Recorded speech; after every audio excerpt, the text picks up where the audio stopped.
Now, our chairman, Apostle Eric Nyameche, in his 5-year vision, is seeking to release the church to impact society.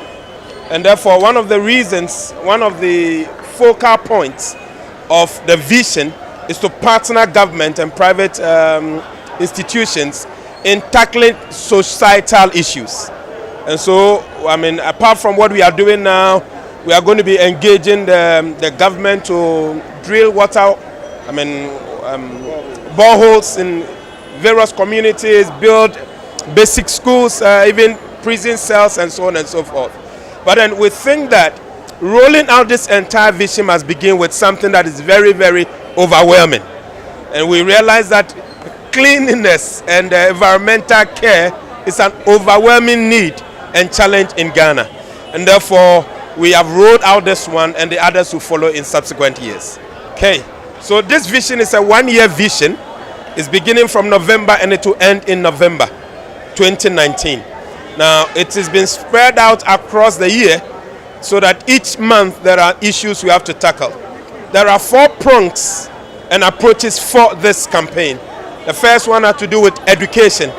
We realize that environmental issues are really attitudinal issues. So education is supposed to help correct all those attitudinal issues we have. We're going to use all the platforms we have, our pulpits, our radio ministries, our television ministries, to educate our people and then entire Ghana on some of these issues. For example, stop the open defecation, indiscriminate exposure, keep it fully private. See something like water pollution, water sustains life, keep the water bodies clean. And all of these things are going to be captured, and we're going to teach them from the Word of God, from our pulpits. The whole of this week, all our radio broadcasts have been committed to teaching on the need to keep our environment clean, because it is our Father's property. The second one is that we are doing a cleanup like we have seen now. Our various level interventions. This is area level. We're going to have the district doing it, the local assemblies doing it, and even ourselves going to be doing it.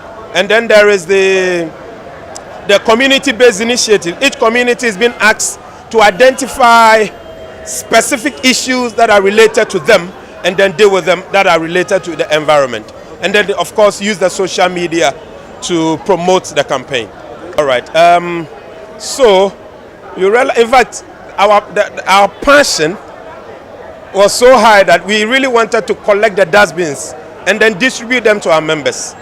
But we realized that in a nation like this, there are structures and institutions. So the district assemblies will have to do that. Now, there is an ongoing discussion between the two of them that will insist that when your dustbin is lost, you will have to pay for it and replace it. So when you get the dustbin, it's free of charge from the district assemblies. It will be registered, and then a waste management company will be assigned to collect those waste. When that dustbin gets missing, you will be held responsible. Now, for the townships, there are going to be places where they are going to erect them. In Kumasi right now, somebody has been jailed for 2 years for stealing a public dustbin. So we are looking forward that government will increase the law enforcement aspect so that when the dustbins are erected, people will not play and toy with them. As a church, we are not distributing dustbins, but the partnership is looking forward to get one bin for one household. So beginning from Greater Accra and then to the other sectors. But then it must be the initiative of the district assembly to move in partnership with Zoom Lion. They are ready with the bins. They already have 50,000 bins available for distribution. They are looking forward to do 300,000 by the close of the year. And so if the district assemblies can engage, then our responsibility as educating the people will go a long way to augment what Zoom Lion and the government will do together. Now, we believe that the earth is our Father's property, and we have the responsibility to ensure it is kept clean and safe for generations, our current generation and subsequent generations. As a church, we intend to continue educating our members and officers to ensure they keep the environment clean, right from their homes, the churches, and also the community in which they live. In their workplace, we expect them to see this as a responsibility, a call from God. We have the spiritual responsibility to share the gospel. At the same time, we also need to ensure that those who are going to be our agents of communication, or those who are going to receive the gospel, live in a safe and healthy environment. So as a church, our commitment is unwavering to ensure that we continue educating people and actively get involved in making sure the environment is kept clean and safe for use. I read this morning from one of the books that is published by World Vision. There's a sermon guide on water and sanitation hygiene, that in Ghana, 1 out of 7 homes has a toilet. And that is woefully inadequate. Now, we have heard that the government have initiated a project where the government is building toilet facilities in the homes of people at a minimal cost.